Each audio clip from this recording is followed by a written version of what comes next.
Hi friends, എല്ലാവർക്കും ഷീത എക്സ്പ്ലോറിന്റെ മറ്റൊരു എപ്പിസോഡിലേക്ക് സ്വാഗതം. നിങ്ങൾക്ക് ഇന്നത്തെ ഈ വീഡിയോ ഇഷ്ടപ്പെടുകയാണെന്നുണ്ടെങ്കിൽ പ്ലീസ് സബ്സ്ക്രൈബ് ചെയ്യുക, ലൈക്ക് ചെയ്യുക, ഷെയർ ചെയ്യുക, കമൻറ്റ് ചെയ്യുക.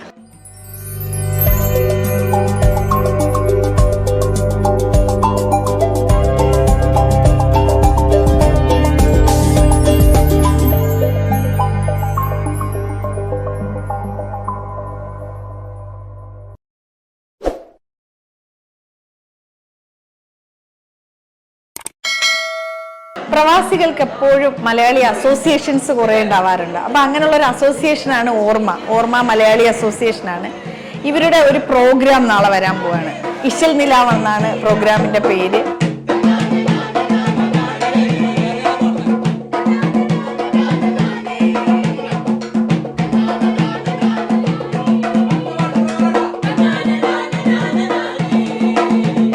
വളരെ അറിയപ്പെടുന്ന ഒരു അസോസിയേഷൻ കൂടിയാണ് ഓർമ്മ. ഒരുപാട് ജീവകാരുണ്യ പ്രവർത്തനങ്ങളും കലാകാരന്മാരെ ഒരുപാട് പേരെ പ്രോത്സാഹിപ്പിക്കുകയൊക്കെ ചെയ്യുന്ന ഒരു സംഘടനയാണ്.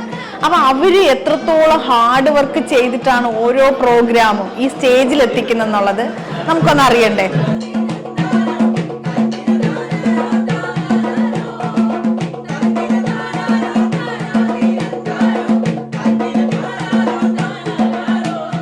നമ്മൾ ആലോചിക്കേണ്ട പ്രവാസികൾ ഓരോരുത്തരും ഇവിടെ രാവിലെ പോയി വൈകിട്ട് വരെ ജോലി ചെയ്ത് അതിനുശേഷം വന്ന് പ്രാക്ടീസ് ചെയ്ത് എന്നിട്ടാണ് ഇവര് പോകുന്നത്. എനിക്ക് തോന്നുന്നു തിരിച്ചു പോകുമ്പോഴത്തേക്ക് 11 മണി 12 മണിയൊക്കെ ആവും. പിറ്റേന്ന് രാവിലെ അവര് ഓഫീസിൽ പോകുന്നു. അപ്പൊ അത്രത്തോളം ഹാർഡ് വർക്ക് ചെയ്തിട്ടാണ് അവർ ഈ ഒരു പ്രോഗ്രാം സ്റ്റേജിൽ എത്തിക്കുന്നത്.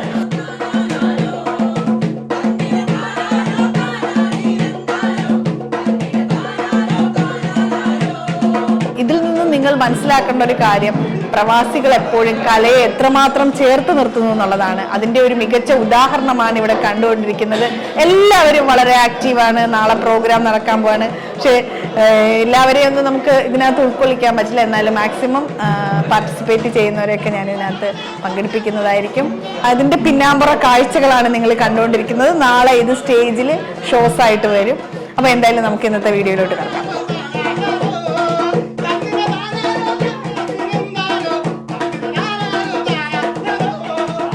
ഇപ്പൊ എന്റെ കൂടെ ഉള്ളത് സജീഷ് മാഷിനെ നമ്മളൊന്ന് പരിചയപ്പെടുത്താം. നാട്ടിൽ എവിടെയാ സ്ഥലം? കണ്ണൂർ പഴയങ്ങാടി സ്ഥലത്താണ്. ഇവിടെ ഇപ്പൊ എത്ര വർഷമായി വന്നിട്ട്? ഞാനൊരു 8-9 വർഷത്തോളായി. എങ്ങനെയുണ്ട് ഇവിടുത്തെ കലാപരിപാടികളൊക്കെ? എങ്ങനെ പോകും? കലാപരിപാടികൾ എന്ന് പറയുമ്പോൾ വളരെ ആക്റ്റീവായിട്ടുള്ള ഒരുപാട് ആൾക്കാർ കൂട്ടം കൂടിയിട്ട് പലതരത്തിലും നമ്മുടെ നാട്ടിൽ കാണാൻ പറ്റാത്ത അത്രയും ആൾക്കാർ ഇവിടെ വളരെ സജീവമായിട്ട് കലാപ്രവർത്തനങ്ങളും മറ്റുള്ള നമ്മുടെ ഓർമ്മ എന്ന് പറയുന്ന സംഘടന, കാരുണ്യ പ്രവർത്തനങ്ങൾ, അതുപോലെ ഒരുപാട് എല്ലാ മേഖലയിലും കൈവച്ചുകൊണ്ട് സഹായ സഹകരണങ്ങളും എല്ലാം നൽകിക്കൊണ്ട് ഓർമ്മ സംഘടന മുന്നോട്ട് നന്നായി പോകുന്നു സംഘടനയാണ്. ഇപ്പൊ സാധാരണ ഇങ്ങനെയൊക്കെയുള്ള കലാകാരന്മാരൊക്കെ നാട്ടിൽ വളരെ സജീവമാണ്. അപ്പൊ അതുപോലെ തന്നെയാണോ ഇവിടെ വന്നിട്ട്? എങ്ങനെയുണ്ട് ഇവിടുത്തെ ഒരു അവസ്ഥ? ഇവിടെയും കലാപരമായിട്ട് എല്ലാവരും നല്ല കഴിവുള്ള ആൾക്കാരാണ്. അപ്പോൾ ഇത്തരത്തിലൊരു സംഘടനയിൽ കൂടി ഒരുപാട് കലാകാരന്മാരെ വളർത്തിയെടുക്കുന്ന ഒരു സംഘടനയാണ് ഓർമ്മ എന്ന് പറയുന്നത്. അപ്പോൾ ഇവിടെയും അത്തരത്തിലുള്ള നാട്ടിലേക്കാൾ കൂടുതൽ ആൾക്കാരുള്ള ഒരു സംഘടനയായിട്ടാണ്, അതുപോലെ തന്നെ ഇതായിട്ടാണ് എനിക്ക് ഇവിടെ അനുഭവപ്പെട്ടിട്ടുള്ളത്. സാറ് പഠിപ്പിക്കുന്നുണ്ടോ ഇങ്ങനെ? ഞാൻ മെയിനായിട്ട് ഇപ്പോൾ പഠിപ്പിക്കുന്നത് എന്ന് വെച്ചാൽ ചെണ്ടയാണ് മെയിനായിട്ട് പഠിപ്പിക്കുന്നത്. ചെണ്ട ചിങ്കാരിമേളം അതുപോലെയുള്ള ഇതാണ് പണി. അത്യാവശ്യം മറ്റുള്ള എന്തെങ്കിലും ഇതുപോലെയുള്ള കലാപ്രവർത്തനങ്ങൾ വരുമ്പോൾ അതിൻ്റെ ഭാഗമായിട്ട് മുന്നോട്ട് പോകും. എന്തായാലും സന്തോഷം. നാളത്തെ പ്രോഗ്രാം അടിപൊളിയാവട്ടെ. നാളെ ഇശൽ നിലാവ് എന്ന് പറയുന്ന പ്രോഗ്രാം നടക്കുന്നതാണ്. അപ്പോൾ അവിടത്തേക്ക് എല്ലാവരും അതിൻ്റെ ഭാഗമാകാൻ വേണ്ടിയിട്ട് ഞാൻ എൻ്റെ പേഴ്സണലായിട്ട് ക്ഷണിക്കുകയാണ്. എല്ലാവരും അവിടെ എത്തിച്ചേരുമെന്ന് പ്രതീക്ഷിക്കുന്നു. Okay, thank you.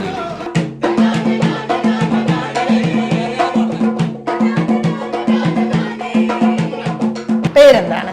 എൻ്റെ പേര് ഷിജു. ഇവിടെ എന്താ ചെയ്യുന്നത്? ഞാൻ ഇവിടെ വർക്ക് ചെയ്യാണ്, റാമിസിൽ വർക്ക് ചെയ്യാണ്. ബേസിക്കലി മ്യൂസിക് ടീച്ചറാണ്. ചെറുത് +2 കഴിഞ്ഞ പോലെ ഇങ്ങനെ പഠിപ്പിക്കാൻ തുടങ്ങുന്നു. പഠിച്ചുകൊണ്ട് പഠിപ്പിച്ചു.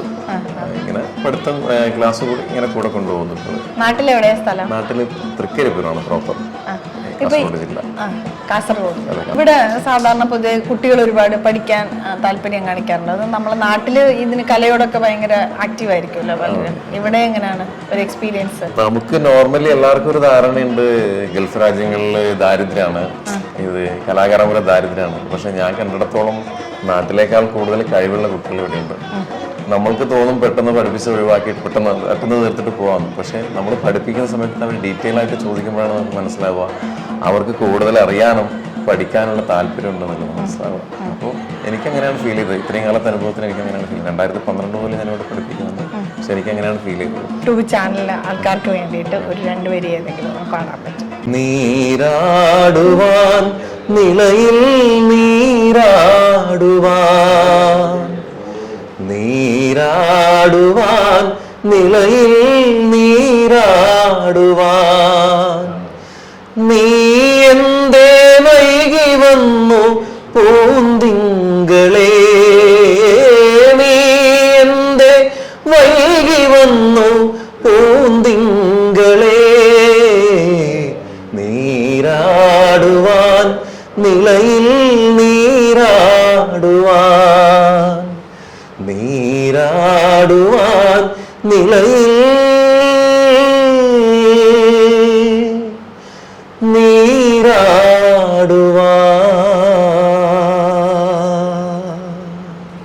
എന്തായാലും സന്തോഷം. നമുക്ക് വേണ്ടിയിട്ട് ഒത്തിരി നല്ല സ്ട്രെയിൻ ഉണ്ട്. ദിവസങ്ങളായിട്ട് ഇങ്ങനെ പ്രാക്ടീസ് ചെയ്തുകൊണ്ടിരിക്കുകയാണ്. അപ്പോൾ അത് ഒരു ചെയിൻ സോങ്സ് പോലെയാണ് പാടുന്നത്. ഹൈ നോട്ട്സ് നല്ല കൂടി ക്ലാസ്സിന്റെ സ്ട്രെയിനുമായി ഇതുമായി എല്ലാം കൂടി ആകുമ്പോൾ അതെ അതെ മനസ്സിലാവുന്നുണ്ട്. ഇപ്പൊ എന്റെ കൂടെ ഉള്ളത് ഇവിടുത്തെ ഓൾ ഇൻ ഓൾ ആയിട്ടുള്ള ഒരാളാണ്. അതായത് നമുക്ക് ആദ്യം പരിചയപ്പെടാം. പേരെന്താണ്? പേര് രഞ്ജിത്ത്. ആലോചിച്ചിട്ടാ പറയുന്നത്. അതിലൊരു ഇത് പറഞ്ഞാൽ ശരിക്കും പറഞ്ഞ പേര് രഞ്ജിത്ത് എന്നാണ്. അതിന്റെ കൂടെ ഒരു ദല എന്ന് പറഞ്ഞൊരു പേരും കൂടി വന്നു. കാരണം ഒരു അനുഭവം 10-16 വർഷമായി UAE ദല എന്ന് പറയുന്ന സംഘടനയുടെ ഭാഗമായിട്ട്. അപ്പോൾ ഒരു ചെറിയൊരു മൂവിയുടെ ഭാഗമായിട്ട് പോയവരാണ്. ഒരു തമിഴ് ഡയറക്ടറാണ് ഇങ്ങനെ പറഞ്ഞ ദലൈ എന്ന് ചേർത്തുകൂടെ പറഞ്ഞു. അങ്ങനെ ഇപ്പം തുലികാനാമം എന്ന് പറഞ്ഞ രഞ്ജിത്ത് ദലൈ എന്നാണ് അറിയപ്പെടുന്നത്. രഞ്ജിത്ത് ദലൈ. അത് ദലയോടുള്ള ഒരു സ്നേഹവും പിന്നെ ഡയറക്ടർ പറഞ്ഞത് കൊണ്ടുള്ള അപ്പൊ അതിനൊരു ഇത് തോന്നി. അങ്ങനെയാണ് ആ പേര്. അതാണ് ഒരു എന്ത് പറയാന്നുള്ള ഒരു സംശയം തോന്നി. ഏത് സിനിമയിലാണ്? നമ്മുടെ ബാല്യകാല സഖിയിലേക്ക് ഉണ്ടായിരുന്നു. പിന്നെ തമിഴില് 1-2 മൂവി ചെയ്തിട്ടുണ്ട്. പിന്നെ ഇവിടെ UAE ചലച്ചിത്രം എന്ന് പറയുന്ന മൂവി പ്രൊഡക്ഷനിലും ഉണ്ടായിരുന്നു. പിന്നെ ചെറിയ അതിൽ അഭിനയിച്ചു. ചില്ലറക്കാരനല്ല. പിന്നെ കുറെ ഷോർട്ട് ഫിലിം UAE നാടകങ്ങളിൽ. സത്യം പറഞ്ഞാൽ നാടകത്തിനോട് ഭയങ്കര ഇഷ്ടമാണ്. നാടക കലാകാരനും അറിയപ്പെടാനാണ് ഇഷ്ടം. പിന്നെ അതിന്റെ ഭാഗമായിട്ട് ചെണ്ട. പിന്നെ ഒന്ന് പറഞ്ഞാൽ നമ്മൾ ആദ്യം ഇവിടെയിലെ UAE കലാകാരന്മാർ ദലയുടെയും ഓർമ്മയുടെയും വേദിയിൽ പങ്കെടുക്കാത്ത ഒരു കലാകാരന്മാരും UAE ഇന്നേ വരെ ഉണ്ടായിട്ടില്ല എന്ന് ഞാൻ അഭിമാനത്തോടെ എൻ്റെ അറിവിൽ. കാരണം നമുക്ക് ഇതിനു മുന്നേ ഇവിടുന്ന് പോയവർ ഇങ്ങനെ ഒരു അവസരം ഉണ്ടാക്കി തന്ന ഒരുപാട് ആൾക്കാരുണ്ട്. അപ്പൊ അവരെ നമ്മൾ എന്തായാലും അനുസ്മരിക്കണം. കാരണം അവരാണ് നമുക്ക് ഇവിടെ ഒരു ബേസ് ഉണ്ടാക്കി തന്നത്. നമ്മളിനി എന്ത് ചെയ്താലും നമുക്ക് ആദ്യം ഒരു വഴികാട്ടി തന്നെ അല്ലേ. അതായത് ഒരു തറയുടെ വീടിന്റെ തറ എന്ന് പറയുന്നത് അതാണ് സ്ട്രോങ്. അപ്പൊ അതിന്റെ ഭാഗമായിട്ട് നമ്മളെല്ലാം ഏൽപ്പിക്കുന്ന ഓരോ ഉത്തരവാദിത്തങ്ങൾ നമ്മൾ നമ്മുടേതായ ചെയ്യുന്നു. കാരണം ഇവിടെ ചെറിയൊരു കഴിവ് മതി, അവരങ്ങ് എടുത്തു കൊടുപ്പിക്കും. പ്രവാസ ലോകത്തിലുള്ള ഒരു പ്രത്യേകത എന്ന് വെച്ച് കഴിഞ്ഞാൽ നമുക്ക് വലിയ കഴിവൊന്നും വേണ്ട. നമുക്ക് എന്തെങ്കിലും ചെറുതുണ്ട്, ബാക്കി അവർ നമ്മളെ അങ്ങോട്ട് സപ്പോർട്ട് ഭയങ്കര അതിന് അനുഭവമാണ്. കാരണം ഞാൻ പുറത്തൊക്കെ നാടകം പഠിപ്പിക്കാൻ പോകുമ്പോൾ നമുക്ക് കിട്ടുന്ന റെസ്പെക്ട് കാര്യങ്ങളൊക്കെ. അതേപോലെ തന്നെ കുട്ടികൾ ചില നേരം മാളിലൊക്കെ പോയി ചില കുട്ടികളൊക്കെ ഉണ്ട് മാഷയെന്ന് വിളിക്കുന്നു. ഒരു പ്രീ-ഡിഗ്രി മാത്രം പഠിച്ച് എൻ്റെ ആരുടെ മാഷയെന്ന് വെച്ച് ശിവകുമാർ അവിടെ മലയാളം മിഷന്റെ അധ്യാപകനാണ്. അവരെ ഗെയിമും കാര്യങ്ങളൊക്കെ ചെയ്യുമ്പോൾ വേറെ സ്ഥലത്ത് ജോലി കിട്ടിയാലും പോകാൻ പറ്റില്ല. കാരണം എന്ന് പറഞ്ഞാൽ ഇവിടുന്ന് നമുക്ക് മാറാൻ പറ്റില്ല. ഇപ്പൊ നാട്ടിൽ പോയി സെറ്റ് ചെയ്യണം എന്ന് പറഞ്ഞാൽ സത്യം എന്നെ കൊണ്ട് നടക്കും തോന്നുന്നില്ല. അപ്പൊ ഈ നാടകം, സിനിമ, ഷോർട്ട് ഫിലിം ഇങ്ങനെ കുറേ കാര്യങ്ങൾ പറഞ്ഞു. ഇതൊക്കെ ചെയ്യാനുള്ള അവസരങ്ങൾ ഇവിടുന്ന് തന്നെ കിട്ടുന്നതാണ് അതോ അതിന് നാട്ടിലല്ലേ കുറച്ചും കൂടി നല്ലത്? അതെ, പക്ഷെ നമ്മുടെ ജീവിതത്തിന്റെ ഒരു ഭാഗവും നോക്കണ്ട. കാരണം കുടുംബം, ഫാമിലി, പിന്നെ ഭാര്യ എന്ന് പറയുന്നവര് ഭയങ്കര സപ്പോർട്ടാണ്. കാരണം വീട്ടിൽ നിന്ന് ഇറങ്ങിക്കഴിഞ്ഞാൽ പിന്നെ അറിയാലോ അത് ഈ പറയുന്ന കാര്യങ്ങളൊക്കെ ചെയ്ത് വീട്ടിലെത്തുമ്പോഴുള്ള ബുദ്ധിമുട്ടും കാര്യങ്ങളും. പക്ഷെ നല്ല സപ്പോർട്ടാണ്. വൈഫ് വർക്ക് ചെയ്യുന്നുണ്ടോ? വൈഫ് ടീച്ചറാണ്. ഒരു മോളാണ് ദൈഷ്ണ. മകൾ ഇവിടെ ഉണ്ട്, അവൾക്ക് വരാം. അവളും നല്ല കലാകാരിയാണ്, ഭയങ്കര സ്മാർട്ടാണ്. മോളുടെ പേര് പറഞ്ഞേ? ദൈഷ്ണ രഞ്ജിത്ത്. എന്താണ് ഇതിന്റെ അർത്ഥം അറിയോ? ഈ പേരിന് എന്തെങ്കിലും അർത്ഥം ഉണ്ടോ? അർത്ഥമില്ല, അച്ഛനിട്ടതാണ്. എനിക്ക് അർത്ഥമൊന്നും അറിയില്ല. പക്ഷെ അമ്മ പറയുന്നത് ഷാർപ്പ് മൈൻഡഡ്. ഒരു മനസ്സിൽ തോന്നിയ പേര് ഞാനങ്ങ് പറഞ്ഞതാണ്, ദൈഷ്ണ. അപ്പൊ അതിന്റെ അർത്ഥം ഒന്നും അറിയില്ല. അപ്പൊ അവര് ചിന്തിച്ചത് മോളെന്തൊക്കെ ഇപ്പൊ അച്ഛൻ പറഞ്ഞു, അച്ഛൻ നാടകം, ഷോർട്ട് ഫിലിം, പിന്നെ അതുകൂടാതെ തബല, എല്ലാം എന്നുവെച്ചാൽ ഓൾ ഇൻ ഓൾ ആണ്. ആണോ? പാട്ട് പാടും.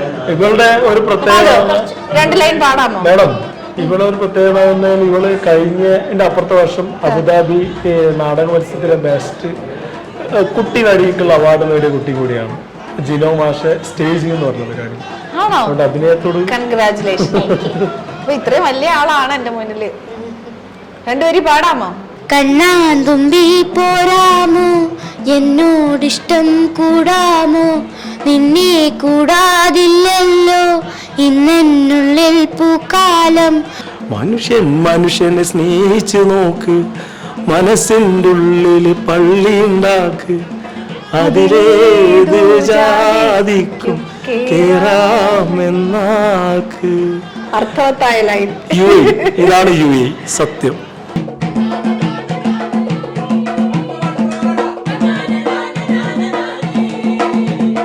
ഞാൻ നിൽക്കുന്നത് മലയാളികളുടെ ഒരു വലിയ കൂട്ടായ്മയായ ഓർമ്മയുടെ കലാ സാംസ്കാരിക മത്സരങ്ങളൊക്കെ അരങ്ങേറുന്ന ഒരു വലിയ വേദിക്കകത്താണ്. അപ്പൊ ഇത് ഒരുപാട് പേര് പാർട്ടിസിപ്പേറ്റ് ചെയ്യും. ഇതൊരു മത്സരമായിട്ടാണ് നടക്കുന്ന, പ്രൈസുകളൊക്കെ ഉണ്ട്. ഇപ്പൊ ഇവിടെ നടക്കുന്നത് പ്രവാസികളുടെ ഒരു കൂട്ടായ്മ, അവരുടെ കലാപരിപാടികൾ, അതിനകത്തുള്ള കോമ്പറ്റീഷൻസ്, ഇതൊക്കെയാണ് ഇവിടെ നടന്നുകൊണ്ടിരിക്കുന്നത്. അതിന്റെ പിന്നാമ്പുറ കാഴ്ചകളും പിന്നെ ഈ സ്റ്റേജിലെ കുറച്ച് പെർഫോമൻസും ഒക്കെയാണ് കാണാൻ പോകുന്നത്. ഇതിനകത്ത് ഇപ്പോൾ എല്ലാം ഒന്നും എപ്പോഴും ഇടയ്ക്കിടയ്ക്ക് വന്നിട്ട് എനിക്ക് സംസാരിക്കാനൊന്നും പറ്റില്ല. കൂടുതലും നമ്മൾ കലാപരിപാടികളായിരിക്കും ഇതിനകത്ത് ഇൻക്ലൂഡ് ചെയ്യുക. അപ്പോൾ എന്തായാലും നമുക്ക് ഇന്നത്തെ വീഡിയോയിലോട്ട് കിടക്കാം. നിങ്ങൾക്കും എൻജോയ് ചെയ്താൽ ഒരു പ്രവാസി കൂട്ടായ്മ എന്താണെന്നൊക്കെ ഇതിൽ നിന്ന് മനസ്സിലാക്കാൻ പറ്റും. ഇതിനുള്ള റിഹേഴ്സലൊക്കെ നടന്നുകൊണ്ടിരിക്കുകയാണ്. അവിടെ പ്രോഗ്രാം ഒക്കെ സ്റ്റാർട്ട് ചെയ്തിട്ടൊക്കെ അതിന് പോകാനുള്ള തയ്യാറെടുപ്പിലാണ്. അപ്പൊ ലാസ്റ്റ് മൊമെന്റിൽ നമ്മൾ പറയില്ലേ എല്ലാം ഒന്ന് ശരിയാണോ ഇല്ലയോ എന്നൊക്കെ ചെക്ക് ചെയ്യുന്നൊരു സമയമാണ്. എന്തായാലും നമുക്ക് ഇവരോടൊക്കെ ചോദിക്കാം, ഇവരെയൊക്കെ ഒന്ന് പരിചയപ്പെടാം.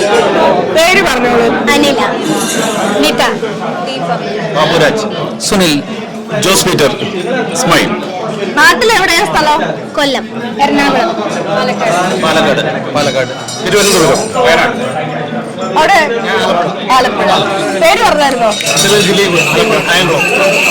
ഓക്കെ. അപ്പൊ നിങ്ങളിത് പെർഫോം ചെയ്യാൻ പോകുന്നത് എന്താണ്?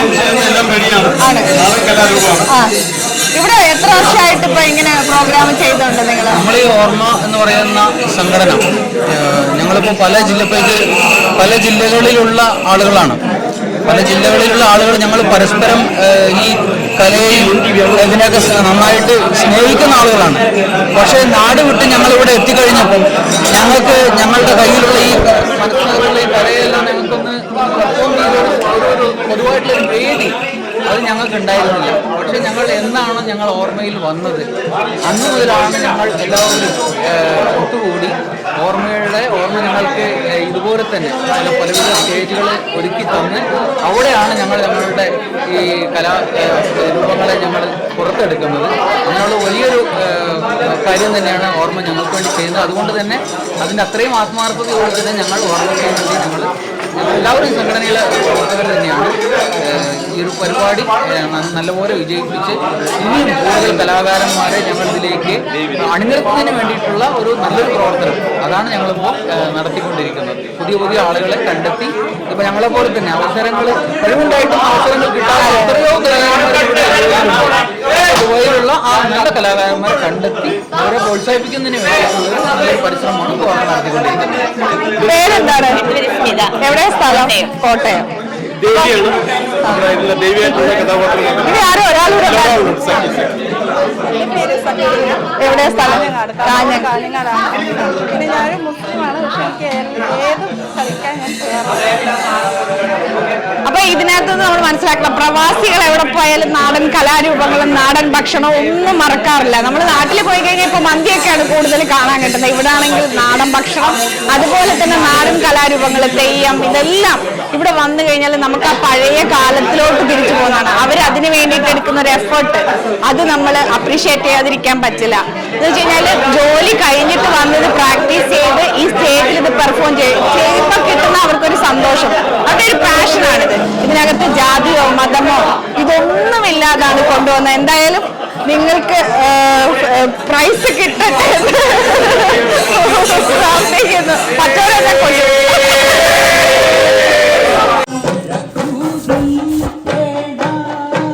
സൂര്യ ഭഗവാനേ ഞാനിതാ കൈ തോഴും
കണ്ടുകൊണ്ടിരിക്കുന്നത് നാടൻപാട്ട് മത്സരമാണ്. ഓരോരുത്തരും അവരുടേതായിട്ടുള്ള രീതിയിലാണ് ഇത് ചെയ്തുകൊണ്ടിരിക്കുന്നത്. തെയ്യത്തിനെ ബേസ് ചെയ്തിട്ട് പല പല ഓരോ സ്റ്റോറീസ് എടുത്തിട്ട് അതിനെ ബേസ് ചെയ്തിട്ടുള്ള പരിപാടികളാണ്. ഇതൊക്കെ അവർ എത്രമാത്രം എഫർട്ട് എടുത്തിട്ടാണ് ചെയ്യുന്നതെന്നുള്ളത് ഞാൻ മുന്നേ ഇതിനകത്ത് കാണിച്ചിട്ടുണ്ട്. ഇനി നമുക്ക് ഓരോരോ പരിപാടികളായിട്ട് കാണാം.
കാത്തിരുന്നിട്ടും എൻ്റെ കരളിൻ്റെ കരിമ്പ് തോട്ടം കട്ടെടുത്തതാരാണ്?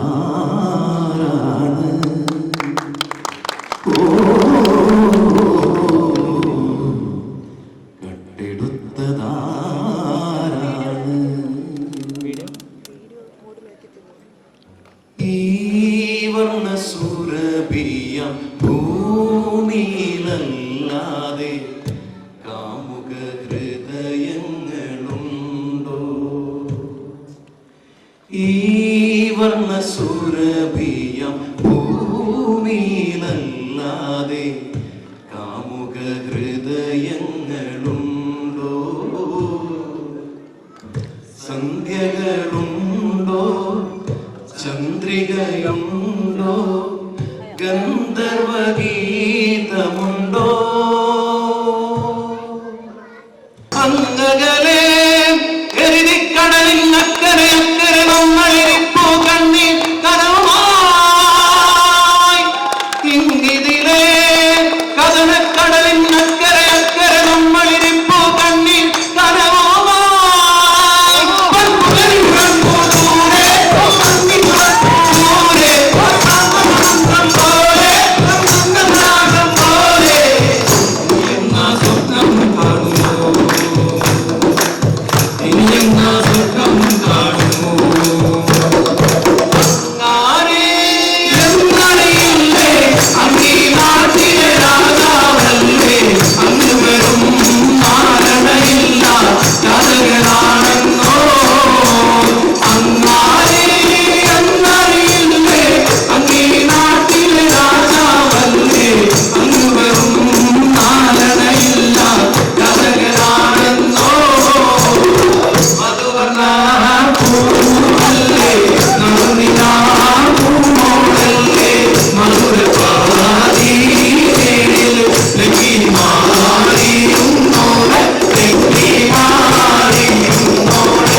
അസോസിയേഷനിൽ ഏറ്റവും ആക്റ്റീവായിട്ടുള്ളൊരു മെമ്പറാണ് മിസ്റ്റർ പ്രഭാകരൻ മാന്നാർ. അപ്പോൾ അദ്ദേഹം ഇപ്പോൾ സ്റ്റേജിലൊരു പാട്ട് പാടിയിരുന്നു. അപ്പം നമുക്കത് അത്ര ക്ലാരിറ്റിയിൽ കിട്ടിയിട്ടില്ല. അതുകൊണ്ട് ഞങ്ങൾ ഇവിടെ വെച്ചിട്ട് 4 പേര് പാടിക്കാൻ പോവുകയാണ്. എന്തായാലും നമുക്ക് വേണ്ടിയിട്ടൊരു പാട്ട് പാടാമല്ലോ. സംഗീതമേ അമരസല്ലാപമേ, സംഗീതമേ അമരസല്ലാപമേ, മണ്ണിനു വിണ്ണിൻ്റെ വരദാനമേ, വേദനയെ പോലും വേദാന്തമാക്കുന്ന നാദാനുസന്ധാന കൈവല്യമേ, സംഗീതമേ അമരസല്ലാപമേ. എത്ര വർഷമായിട്ട് പാട്ട് പഠിക്കുന്നുണ്ട്? ഏകദേശം 15 വർഷമായി. 15 വർഷമായിട്ട് ഇവിടെ എല്ലാ പ്രോഗ്രാമിനും പങ്കെടുത്തു. പാട്ട്, മേളം, പാട്ട് തന്നെ നാടകഗാനമുണ്ട്, മാപ്പിളപ്പാട്ടുണ്ട്, നാടൻ പാട്ടുണ്ട്, പിന്നെ നാടകം. ഭരത് മുരളി നാടകോത്സവത്തിൽ നാടകത്തിൽ അഭിനയ, ഡാൻസ്, ക്ലാസിക്കൽ എല്ലാം. അഭിമാനം. വന്ന ചെറുപ്പത്തിൽ ഡാൻസ് പഠിച്ചതാണ്. നാട്ടിൽ വെച്ച് ഡാൻസും പാട്ടും എല്ലാം പഠിച്ചിട്ടുണ്ട്. കണ്ടിന്യൂ ചെയ്യുന്നു. ഈ ജോലിക്കിടയിലുള്ള ഡ്രസ്സിൽ നമുക്ക് ഇപ്പം ഞാനിപ്പോൾ കോർഫക്കാരൻ ഇവിടെ വരാൻ തന്നെ എൻ്റെ ആ ഒരു ഭാഷ നമുക്ക് ഒരു സന്തോഷം നൽകുന്നത് ആണ്. കലാപരമായിട്ടുള്ള കാര്യങ്ങളും കലയോടും എപ്പോഴും ഒരു ആത്മാർത്ഥം എന്നിലുണ്ടാവണമെന്നൊരു ദൃഢനിശ്ചയമുണ്ട്. എപ്പോഴും ചിരിച്ചേ വർത്താനം പറയത്തുള്ളൂ. എന്ത് പ്രശ്നം ഉണ്ടെങ്കിലും കൂളാണ്. എന്തായാലും അടിച്ചു പൊളിക്ക്. Thank you. നമ്മൾ ഒരു ആദ്യത്തെ 3 മത്സരങ്ങളുടെ സമ്മാന വിതരണം ഔപചാരികമായിട്ട് ഇവിടെ നടത്തുകയാണ്. അതിനുശേഷം നമ്മുടെ കലാപരിപാടികൾ ആരംഭിക്കും, തുടരും. അതിനുശേഷമായിരിക്കും മറ്റ് പരിപാടികളുടെ എല്ലാ സമ്മാന വിതരണം ഇവിടെ നടത്തുന്നത്.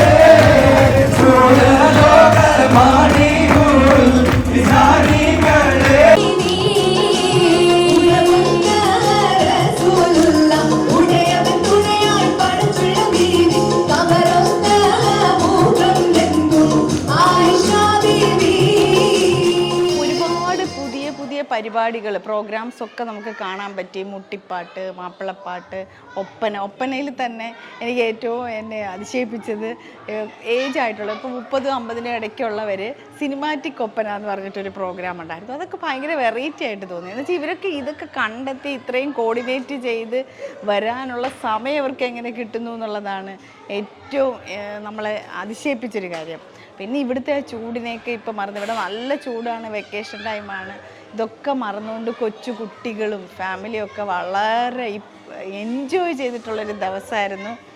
എന്തായാലും നമ്മളൊക്കെ തളർന്നു. ഇപ്പോൾ മണി ഏകദേശം 8 മണി ആവാറാവുന്നു. ഞങ്ങൾ രാവിലെ വന്നതാണ്. ഇവിടെ ഇപ്പോഴും അവിടെ പ്രോഗ്രാംസ് നടക്കുന്നുണ്ട്. ഇനി നമ്മൾ പ്രസിഡന്റിനെ പരിചയപ്പെടാൻ വേണ്ടിയിട്ട് പോവുകയാണ്. അദ്ദേഹം നമ്മളോട് ഓർമ്മ എന്താണെന്ന്, ഓർമ്മ എന്നുള്ള സംഘടന എന്തൊക്കെ ചെയ്യുന്നു എന്നുള്ളതും എല്ലാം വിശദമായിട്ട് സംസാരിക്കും. അപ്പോൾ നമുക്കിനി അങ്ങോട്ടേക്ക് പോയി അദ്ദേഹത്തെ കാണാം.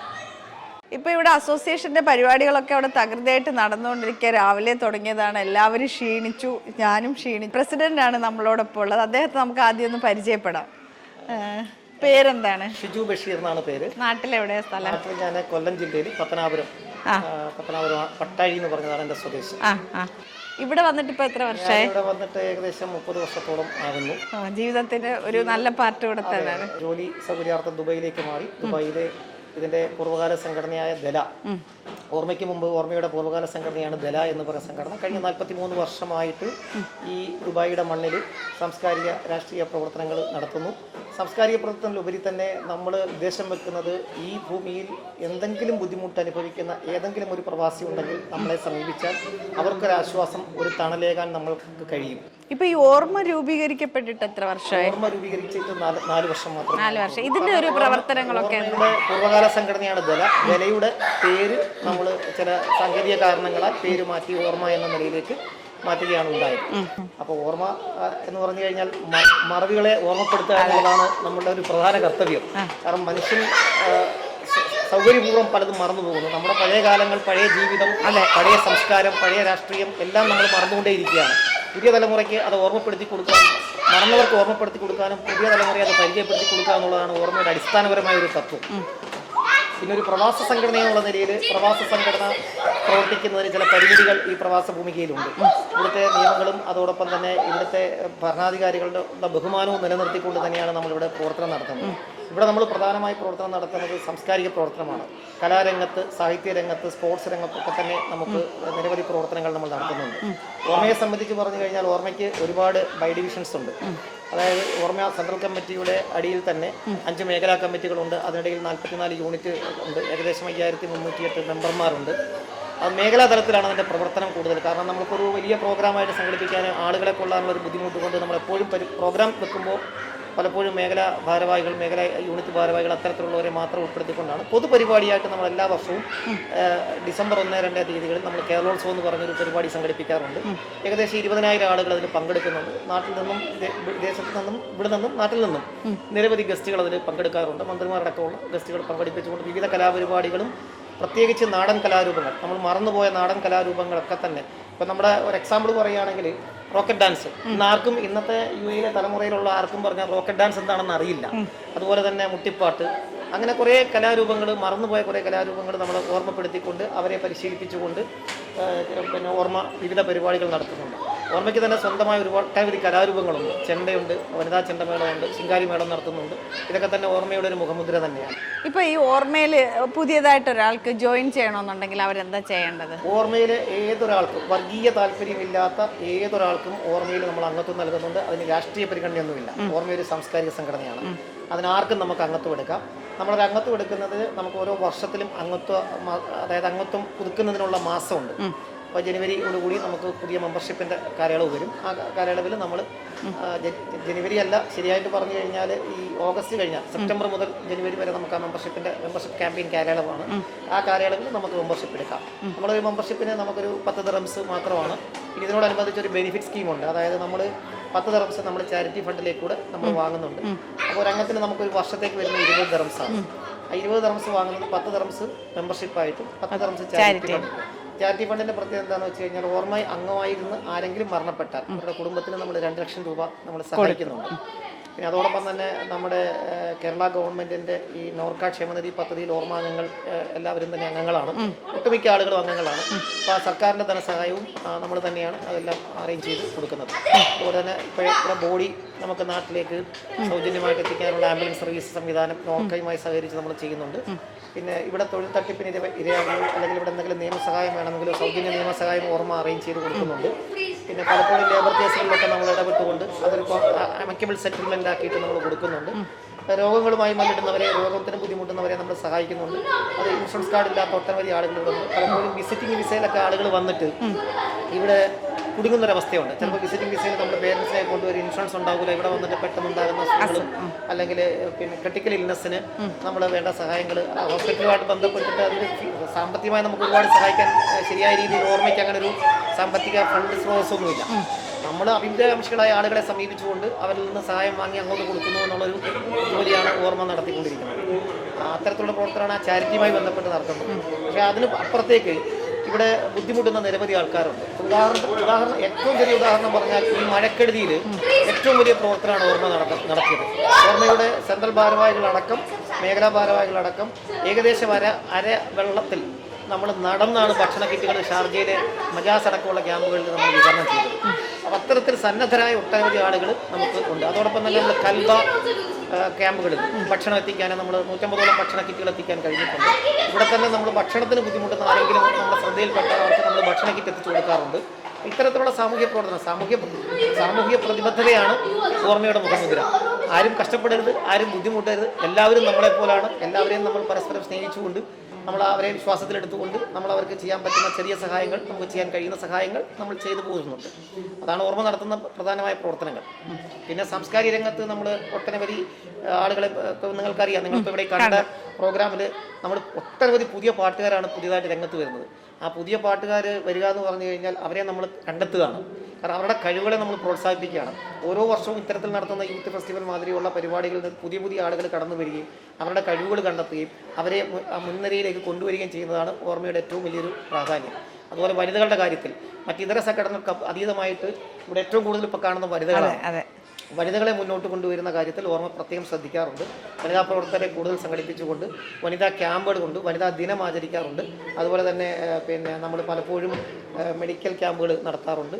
പിന്നെ നമുക്ക് മറ്റ് സഹായങ്ങൾ, മാനസികമായ പിരിമുറുക്കമൊക്കെ അനുഭവിക്കുന്ന ആളുകൾക്ക് നമ്മൾ കൗൺസിലിംഗ് സംവിധാനങ്ങൾ ചെയ്യുന്നുണ്ട്. നമുക്ക് അതിന് തന്നെ ഒരു ഡിവിഷൻ തന്നെ ഉണ്ട്. ചില ഡോക്ടർമാരടക്കമുള്ള ഒരു ഡിവിഷൻ തന്നെ ഉണ്ട്. നമുക്ക് ഹെൽപ്പ് ഡെസ്ക് ഉണ്ട്, മെഡിക്കൽ ഹെൽപ്പ് ഡെസ്ക് ഉണ്ട്. അവർ ഇത്തരത്തിലുള്ള അസുഖം രോഗികളെയൊക്കെ ചെല്ലുകയും കാണുകയും അവരുടെ പ്രശ്നങ്ങൾ മനസ്സിലാക്കി അർഹമായ കാര്യങ്ങളാണെങ്കിൽ നമ്മൾ ഇടപെട്ടുകൊണ്ട് നമ്മൾ കാര്യങ്ങൾ ചെയ്യുന്നുണ്ട്. നമ്മുടെ വനിതാ സെക്രട്ടറി തന്നെ നമ്മുടെ റഷീദിയ ഹോസ്പിറ്റലിലെ ഒരു സ്റ്റാഫാണ്. അപ്പോൾ അത്തരത്തിൽ നമുക്കുള്ള സഹായം കൂടെ നമുക്ക് ലഭിക്കുന്നുണ്ട്. അപ്പോൾ എന്തായാലും വളരെയധികം സന്തോഷം. എന്ന് വെച്ചാൽ ജാതി മത ഭേദമന്യേ ഒരു രാഷ്ട്രീയ ഒന്നുമില്ലാതെ ഇത്ര ആൾക്കാരെ ഒരേ കുടക്കീഴിൽ കൊണ്ടുപോകുക എന്നുള്ളത് അതൊരു വലിയ ബുദ്ധിമുട്ടുള്ള കാര്യമാണ്. നമ്മുടെ സിരകളിൽ ഓടുന്ന എല്ലാ മനുഷ്യർക്കും ഓടുന്ന രക്തം ചുവപ്പാണ്. ആ രക്തം നമുക്ക് അതിന് ജാതിയില്ല, മതമില്ല, ഒന്നുമില്ല. പെട്ടെന്നൊരു ബ്ലഡ് ഡൊണേഷൻ വേണമെങ്കിൽ ഏറ്റവും കൂടുതൽ ബ്ലഡ് ഡൊണേഷൻ ദുബായിൽ നടത്തുന്നത് ഓർമ്മയാണ്. ഏകദേശം നമ്മളൊരു ബ്ലഡ് ഡൊണേഷന് 600-650 ആളുകളെയാണ് നമ്മൾ ബ്ലഡ് ഡൊണേഷന് കൊടുക്കുന്നത്. ഏറ്റവും നല്ല ബ്ലഡ് ഡൊണേഷൻ്റെ ക്യാമ്പിനുള്ള സർട്ടിഫിക്കറ്റ് നമുക്ക് DH ചെയ്യുന്ന നിരവധി സർട്ടിഫിക്കറ്റുകൾ നമ്മൾ കരസ്ഥമാക്കിയിട്ടുണ്ട്. പോലീസിൻ്റെ സർട്ടിഫിക്കറ്റുകൾ കരസ്ഥമാക്കിയിട്ടുണ്ട്. നമ്മൾ പോലീസിനെ സഹായിച്ചതിൻ്റെ സർട്ടിഫിക്കറ്റുകൾ കഴിഞ്ഞ വർഷം നമ്മൾ കോവിഡ് സമയത്തൊക്കെ നമ്മൾ കരസ്ഥമാക്കിയിട്ടുണ്ട്. ഓർമ്മയുടെ കഴിഞ്ഞകാല പ്രവർത്തനങ്ങൾ ഏറ്റവും എടുത്ത് പറയേണ്ട കാര്യമാണ് 2 ഫ്ലൈറ്റ് നമ്മൾ സൗജന്യമായിട്ട് ഇവിടുന്ന് ഓപ്പറേറ്റ് ചെയ്തു. ഏകദേശം നിങ്ങൾക്ക് അറിയാം ഒരു ഫ്ലൈറ്റ് ചിലവ് വരും എന്നുള്ളത്. പൂർണ്ണമായും സൗജന്യമായിട്ടാണ് നമ്മൾ വിട്ടത്. അവിടെയും നമ്മൾ പ്രയോറിറ്റി ചെയ്തത് ഏറ്റവും ബുദ്ധിമുട്ട് അനുഭവിക്കുന്ന, ഏറ്റവും കഷ്ടപ്പെടുന്ന ഹൗസ് മെയ്ഡന്മാർ, അതുപോലെ ഗർഭിണികൾ, ഇവിടെ ഡെലിവറിക്കുള്ള പൈസ ഇല്ലാതെ വരുന്ന ആളുകളെയൊക്കെ നാട്ടിലെത്തിക്കാൻ, രോഗികൾ, ഇത്തരത്തിൽ അർഹരായ ആളുകളെ നമ്മൾ എത്തിക്കുക എന്നുള്ളതായിരുന്നു. മറ്റ് ഇതര സംഘടനകളൊക്കെ തന്നെ 1000-1500 ദിർഹംസ് വാങ്ങിച്ചിട്ട് ടിക്കറ്റ് കൊടുക്കുന്ന സമയത്താണ് നമ്മൾ സൗജന്യമായ 2 ഫ്ലൈറ്റ് ഓപ്പറേറ്റ് ചെയ്തുകൊണ്ട് ഓർമ്മ മാതൃക കാട്ടിയത്. അതിൻ്റെ ഏറ്റവും വലിയൊരു പ്രത്യേകത നമ്മൾ ആ സൗജന്യമായി കിട്ടതുകൊണ്ട് തന്നെ 1500-ൻ്റെ റേറ്റ് പെട്ടെന്ന് തന്നെ 1000-ലേക്ക് എത്തിക്കാൻ കഴിഞ്ഞു എന്നുള്ളതാണ് ഓർമ്മയുടെ ഏറ്റവും വലിയൊരു നേട്ടം. കാരണം എല്ലാവർക്കും അത് സഹായകരമായി ഒരവസ്ഥയിലുണ്ട്. പിന്നെ ഇപ്പോഴും നമ്മൾ പലപ്പോഴും നിരന്തരമായി നമ്മൾ കേന്ദ്ര ഗവൺമെന്റിനോട് ആവശ്യപ്പെടുന്ന ഒരു കാര്യമാണ് യാത്രാ പ്രശ്നം പരിഹരിക്കണം. കാരണം അതൊരു വലിയ ബുദ്ധിമുട്ട്. എനിക്ക് തോന്നുന്നു ഈ വെക്കേഷൻ ടൈമിൽ ഒരു ഫാമിലിക്ക് പോകണമെന്നുണ്ടെങ്കിൽ എത്ര വലിയ ടിക്കറ്റ് ചാർജ് സീസൺ അനുസരിച്ച് ഏറ്റവും വലിയ ടിക്കറ്റ് ചാർജ് ശരിക്കും കൊള്ളയാണ് നടക്കുന്നത്. പക്ഷേ അതിനകത്ത് നമുക്ക് സംസ്ഥാന സർക്കാരിന് ചില പരിമിതികളുണ്ട് ഇടപെടുന്നതിന്. കേന്ദ്ര ഗവൺമെന്റിന്റെ മാത്രം അധികാര പരിധിയിൽ വരുന്നതാണ് എയർലൈൻസ് നിയമങ്ങളും മറ്റു കാര്യങ്ങളും. അത് കേന്ദ്ര ഗവൺമെന്റ് അത്തരത്തിലൊരു നിയമം കൊണ്ടുവന്നെങ്കിൽ മാത്രമേ നമുക്കതിനൊരു കൺട്രോൾ വരുത്താൻ കഴിയൂ. നിരന്തരമായി നമ്മൾ ആവശ്യപ്പെടുന്നതാണ്, നമ്മളിപ്പോഴും ആവശ്യപ്പെട്ടുകൊണ്ടിരിക്കുന്നു. യാത്രാ പ്രശ്നം നമ്മുടെ പ്രവാസികൾ നേരിടുന്ന ഏറ്റവും വലിയ പ്രശ്നം, പ്രത്യേകിച്ച് സ്കൂൾ അടയ്ക്കുന്ന സമയത്ത് വരുന്ന നമ്മൾ നടക്കുന്ന ഈ ലോക കേരള സഭ തന്നെ നമ്മുടെ പ്രവാസികളുടെ പ്രശ്നങ്ങൾ പഠിച്ചുകൊണ്ട് നമ്മളെ ഓർമ്മയുടെ റെപ്രസെന്റേഷനായിട്ട് 5 ആളുകൾ അതിനകത്തുണ്ട്. അവർ ഏകാന്തമായി ആവശ്യപ്പെട്ട ഒരു കാര്യമാണ് ഈ യാത്രാ പ്രശ്നം പരിഹരിക്കണം എന്നുള്ളത്. പക്ഷേ അത് എത്ര വർഷമായിട്ട് നമ്മൾ നടക്കുന്നില്ല. എങ്കിലും നമ്മൾ നിരന്തരമായി തന്നെ ശ്രമിച്ചുകൊണ്ടിരിക്കുന്നു. തീർച്ചയായിട്ടും നിങ്ങളുടെ പിന്തുണയും വളരെ വലുതാണ്. കാരണം നമ്മൾ ചെയ്യുന്ന പ്രവർത്തനങ്ങൾ മറ്റുള്ളവരിലേക്ക് എത്തിക്കാൻ ഓർമ്മ എന്ന നിലയിൽ നമ്മളുടെ അംഗങ്ങളെ അറിയിക്കുന്നതിനപ്പുറത്തേക്ക് വലിയൊരു പരസ്യങ്ങളൊന്നും കൊടുത്ത് പ്രവർത്തിക്കുന്നതിന് നമ്മൾ ചെയ്യാറില്ല. കാരണം പരസ്യങ്ങളിലല്ല കാര്യം, മനുഷ്യത്വം സൂക്ഷിക്കുന്നതിലാണ് കാര്യം. പക്ഷേ ഇന്നത്തെ കാലത്ത് മീഡിയയും സോഷ്യൽ മീഡിയയൊക്കെ വളരെ വലിയൊരു പങ്കാണ്. അത് നമ്മൾ അംഗീകരിക്കുന്നുണ്ട്. പക്ഷേ എങ്കിൽ പോലും നമ്മൾ പരമാവധി നമ്മളുടെ അംഗങ്ങളെ സംരക്ഷിക്കുക എന്നുള്ളതാണ് ഏറ്റവും വലിയ പ്രവൃത്തി. നമ്മളെ ബുദ്ധിമുട്ടുന്ന ഇപ്പോൾ നമുക്ക് ഏറ്റവും ഉദാഹരണം പറഞ്ഞാൽ ഒരു 2 മാസമേ ആയിട്ടുള്ളൂ കിസീസ് മേഖലയിൽ ഒരു അംഗത്തിൻ്റെ കുഞ്ഞിന് ബ്ലഡ് ക്യാൻസർ വന്നിട്ട് നമ്മൾ വലിയൊരു തുക അവർക്ക്, കാരണം ഒരു നിവൃത്തിയില്ലാത്ത അവസ്ഥയിൽ നമ്മൾ അവർക്ക് ട്രീറ്റ്മെൻറ്റിനുള്ള സൗകര്യം തിരുവനന്തപുരത്ത് RCCയിൽ അറേഞ്ച് ചെയ്യും. അതോടൊപ്പം തന്നെ വലിയൊരു സാമ്പത്തിക സഹായം നമ്മൾ കളക്ട് ചെയ്ത് കൊടുക്കുകയും ചെയ്തിട്ടുണ്ട്. അത്തരത്തിലുള്ള കാര്യങ്ങൾ നമ്മൾ ചെയ്യുന്നുണ്ട്. പക്ഷേ ഇതിനൊക്കെ നമുക്കൊരു പരിധിയുണ്ട്. കാരണം ഇവിടുത്തെ നിയമാനുസൃതമായിട്ട് പൈസ പിരിക്കുന്നതൊക്കെ കുറച്ച് പ്രശ്നങ്ങളുള്ളതുകൊണ്ട് നമ്മൾ സൗഹൃദ മനസ്സുകൾക്ക് അവരോട് തന്നെ അയക്കാൻ പറയുന്ന ഒരു രീതിയാണ് നമ്മൾ ചെയ്യുന്നത്. ഇത്രയും ഹെൽപ്പുകൾ ചെയ്യുന്നത് മാത്രവുമല്ല, ഈ ഇപ്പം പറഞ്ഞു വിസിറ്റിൽ വരുന്നവർക്ക് എന്തെങ്കിലും ഒരു എമർജൻസി വന്നു കഴിഞ്ഞാലൊക്കെ ഹെൽപ്പ് ചെയ്യുന്നത് എല്ലാം വളരെ നല്ല രീതിയിൽ. നിങ്ങളോട് പറയാനുള്ള ഒരു കാര്യമുണ്ട്. അതായത് സോഷ്യൽ മീഡിയ കൈകാര്യം ചെയ്യുന്നതാണ് നിങ്ങൾ. അപ്പോൾ ഇവിടെ ഏറ്റവും വലിയൊരു വിഷയം നമ്മൾ ഫേസ് ചെയ്യുന്ന ഒരു വിഷയം വിസ തട്ടിപ്പിൽ കുടുങ്ങി നിരവധി ആളുകൾ നാട്ടിൽ നിന്ന് എത്തുന്നതാണ്. നാട്ടിൽ നിന്ന് ഭീമമായ ഒരു എമൗണ്ട് വാങ്ങിക്കൊണ്ട് ജോലി ഉറപ്പ് നൽകാമെന്ന് പറഞ്ഞ് ഏറ്റവും കൂടുതൽ സ്ത്രീകളെ പറ്റിച്ച് ദുബായിൽ കൊണ്ടുവരുന്ന ഒട്ടനവധി ഏജൻസികൾ നാട്ടിലുണ്ട്. ഇതിനെതിരെ നിങ്ങൾ സോഷ്യൽ മീഡിയയിൽ പ്രചരണം നടത്തണം. കാരണം നോർക്ക എന്നൊരു വകുപ്പുണ്ട് നമുക്ക്. നോർക്കയിൽ ടോൾ ഫ്രീ നമ്പറുണ്ട്. ഈ വരുന്ന ആളുകൾ ഇവിടെ ജോലി എന്ന് ഓഫർ ചെയ്യുന്ന ആ സ്ഥാപനത്തിൻ്റെ ഒരു ജെന്യൂനിറ്റി പരിശോധിക്കാനായിട്ട് അവിടെ വിളിച്ചു ചോദിച്ചു കഴിഞ്ഞാൽ അവർക്ക് അറിയാൻ പറ്റും. അവരിവിടെ തന്നെ ഉടനെ കോൺസുലേറ്റുമായിട്ട് ബന്ധപ്പെട്ടിട്ടോ അല്ലെങ്കിൽ ഇവിടെ മറ്റ് നമ്മളെ ഉള്ള സംഘടനകളെ ബന്ധപ്പെട്ടോ അതിൻ്റെ ജെന്യൂനിറ്റി ഉറപ്പ് വരുത്തും. ഇതൊന്നും ചെയ്യാതെ ജോലി എന്ന് കേൾക്കുമ്പോൾ ഓടി ലക്ഷങ്ങളെടുത്ത് കൊടുത്തിട്ട് ഇവിടെ വരികയും ഇവിടെ വന്നിട്ട് അക്കോമഡേഷൻ ഇല്ല, ഫുഡില്ല, ജോലിയില്ല, പെരുവഴിയിലാകുന്ന ഇന്നലെ അടക്കം 2 വനിതകൾ, എറണാകുളം ജില്ലയിലുള്ള 2 വനിതകൾ നമ്മുടെ ഓഫീസുമായി ബന്ധപ്പെട്ടുകൊണ്ട് അവർക്ക് നമ്മൾ ഭക്ഷണ സൗകര്യങ്ങളൊക്കെ അറേഞ്ച് ചെയ്ത് കൊടുത്തിട്ടിരിക്കുകയാണ്. കാരണം ഇത്തരത്തിൽ പറ്റിക്കുന്ന വനിതകളെ പറ്റിക്കുന്ന ഒട്ടനവധി ഏജൻസികളുണ്ട്.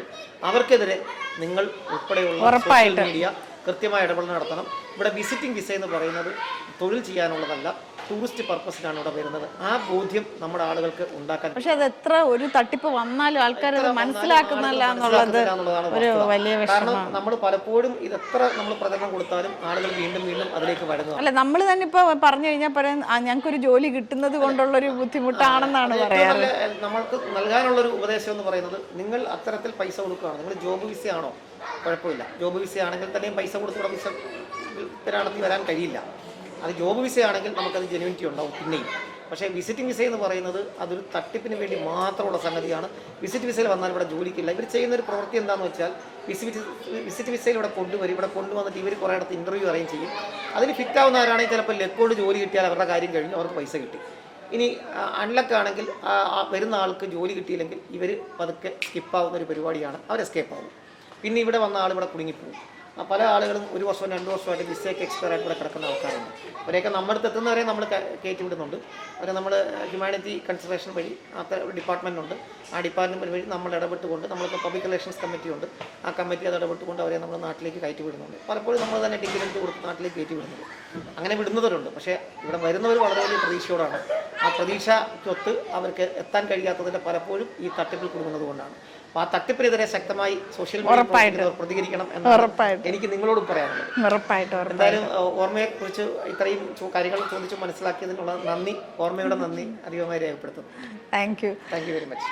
എന്തായാലും ഇപ്പം ഇതിന് ഓർമ്മ എന്താണെന്നും ഓർമ്മയിലൊരു മെമ്പർഷിപ്പ് എടുക്കണമെന്നുണ്ടെങ്കിൽ നിങ്ങൾ എന്ത് ചെയ്യണമെന്നൊക്കെ എല്ലാം വിശദമായിട്ട് അദ്ദേഹം പറഞ്ഞു തന്നു. ചുരുങ്ങിയ സമയത്തിനുള്ളിലാണെങ്കിലും നമ്മളോട് നല്ലപോലെ സംസാരിച്ചു. അപ്പോൾ എന്തായാലും ഇന്നത്തെ ഈ വീഡിയോ നിങ്ങൾക്ക് എല്ലാവർക്കും ഇഷ്ടപ്പെട്ടെന്ന് വിചാരിക്കുന്നു. അടുത്ത നല്ലൊരു വീഡിയോ ആയിട്ട് ഞാൻ നിങ്ങളുടെ മുന്നിലേക്ക് വരുന്നതായിരിക്കും. എല്ലാവരും സന്തോഷത്തോടെ